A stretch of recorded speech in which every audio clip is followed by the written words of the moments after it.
We will go ahead and start our informal first appearances. Whomever you have, Deputy Cuba. Yes, Your Honor. That's going to be Shauna Nickel, Your Honor. Okay. Ms. Nickel.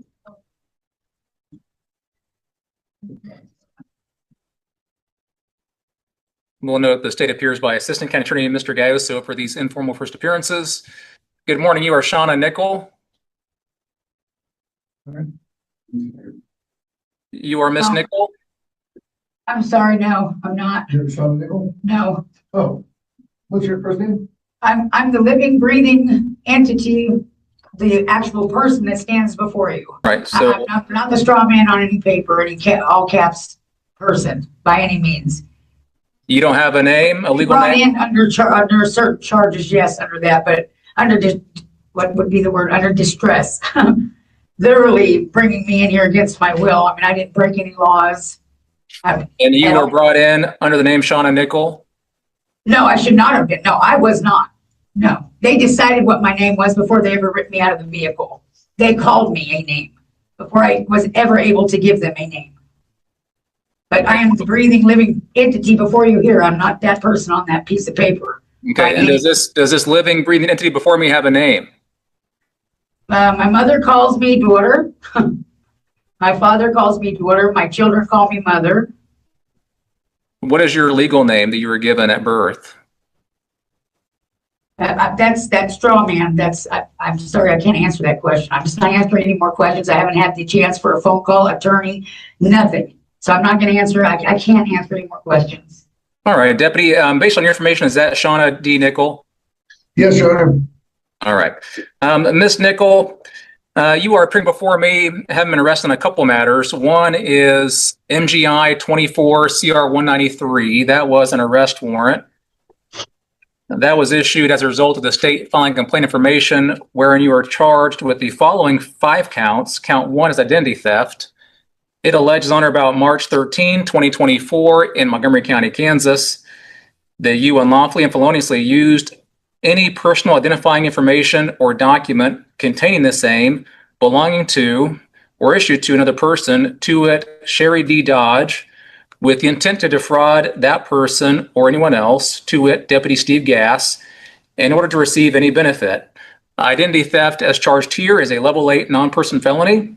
It carries a sentencing range of 7 to 23 months in prison, a fine up to $100,000, and 12 months post-release supervision. Counts 2, 3, 4, and 5 are also alleged to have occurred on or about March 13, 2024 in Montgomery County, Kansas. Count 2 is interference with law enforcement. It alleges that you unlawfully and knowingly obstructed, resisted, or opposed a person authorized by law to serve process, to wit, Steve Gass, in the discharge of any official duty. To it, provided false information regarding the name and date of birth. That's a Class A non-person misdemeanor, carries a penalty of up to 1 year in the county jail and or fine up to $2,500. And count 3, you're charged with driving while suspended, second offense. It is alleged that you unlawfully operated a motor vehicle on a highway of this state at a time when your privilege to do so was canceled, suspended, or revoked, and that you had previously been convicted of a violation of this section or any ordinance of any city, resolution of any county, or a law of another state that prohibits the acts prohibited by those statutes. Driving while suspended, second offense, carries a penalty of 5 days to a maximum of 12 months in jail, a minimum fine of $100 up to $2,500. In count 4, you are charged with no proof of insurance. It is alleged that you unlawfully operated a motor vehicle upon a highway or upon property open to use by the public and failed to display upon demand evidence of financial security to a law enforcement officer, having been lawfully requested to do so in accordance with provisions of the Automobile Injury Reparations Act. That's a Class B non-person misdemeanor, carries a penalty of up to 6 months in the county jail and or a minimum fine of $300 up to $1,000. And in count 5, you're charged with illegal registration. It is alleged that you unlawfully displayed or caused, permitted to be displayed, or had in your possession any registration receipt, certificate of title, registration license plate, registration decal, accessible parking placard, or accessible parking identification card, knowing this same to be fictitious or to have been canceled, revoked, suspended, or altered. That is an unclassified misdemeanor, carries a penalty of a fine not exceeding $2,500 or imprisonment in the county jail for not less than 30 days, nor more than 6 months, or both such fine and imprisonment. So those are your charges and possible penalties in MGI 24 CR 193, for which you were arrested on that warrant.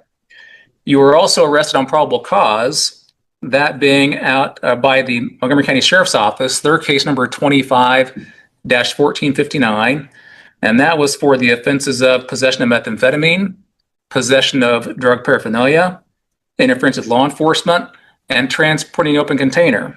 That occurring allegedly on or about December 16 of 2025 in Montgomery County, Kansas. I have found probable cause to support your arrest for that offense.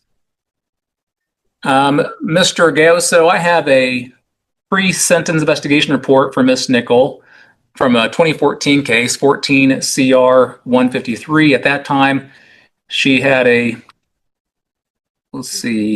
criminal history score of H and had a number of traffic infractions, domestic battery, marijuana, disorderly conduct, some DUIs, things of that nature. Do you have any more recent criminal history for Ms. Nickel? I do not, Your Honor.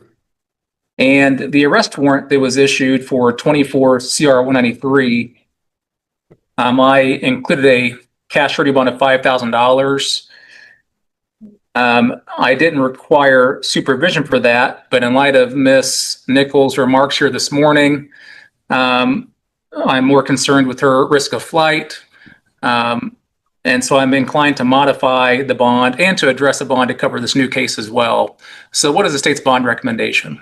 Your Honor, we would request a $7,500 cash or professional surety bond for both cases, and we would also request bond supervision.